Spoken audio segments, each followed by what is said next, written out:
site est facile à expliquer. Il résume plus ou moins ce que nous venons de voir. Pourquoi? Ici, nous avons le prince Louis Rwagasore, à qui nous devons l'indépendance du Burundi.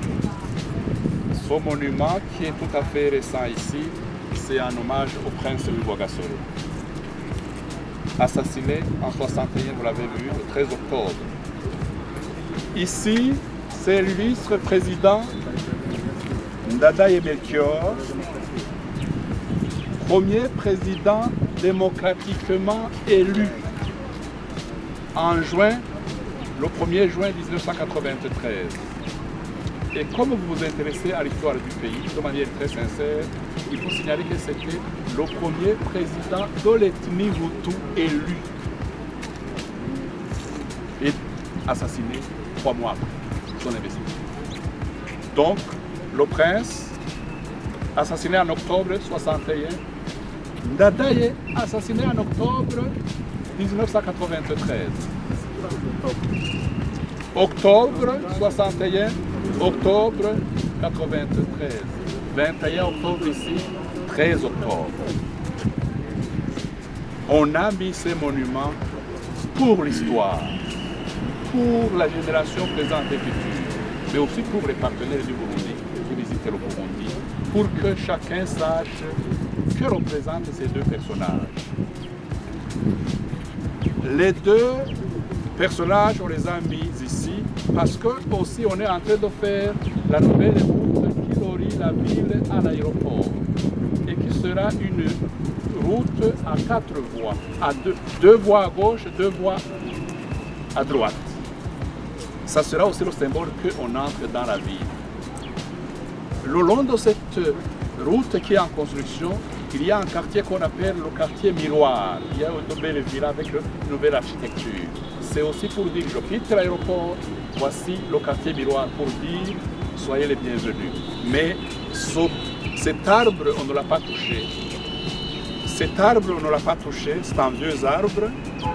Le bâtiment que vous voyez derrière, dans le temps, il y avait une société qui s'appelait Chanik. Chanik, qui vendait tout ce qui s'appelle les air conditionners, etc. C'était dans le temps une société pour des Européens, qui plus tard a été rachetée par des Burundais. Aujourd'hui, c'est un nouvel acquéreur qui s'installe.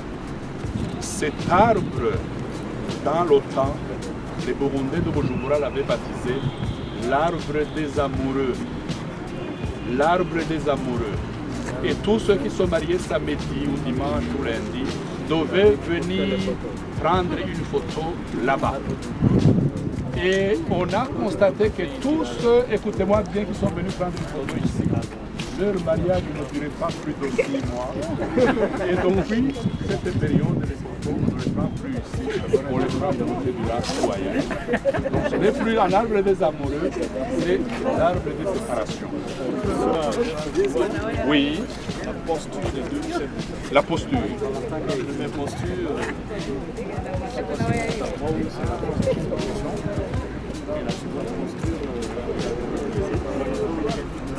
Alors, ça c'est... Comment expliquer? D'abord, ça c'est la photo du prince. Ça c'est fait de la lignée royale. On peut dire l'élégance, mais aussi on dit c'est la photo qu'on a donnée à ceux qui ont créé cette construction. On ne peut pas imiter une photo imaginée, c'est une photo qu'on a donnée. Mais cette photo, c'est pratiquement le style et le caractère du président Ndadaye. Un homme du peuple qui a fait la banque, c'est un banquier, avant d'évoluer vers un parti qu'il a créé au début. Et il est devenu homme politique en sortant de la banque.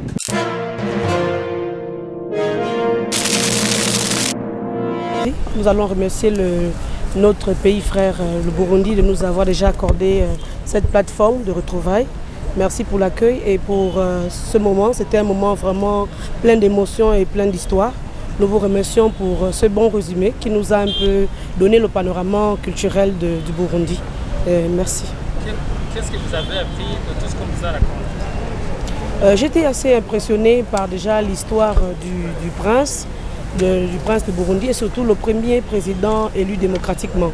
Ça a été vraiment une très bonne histoire et ça a été très bien édifié.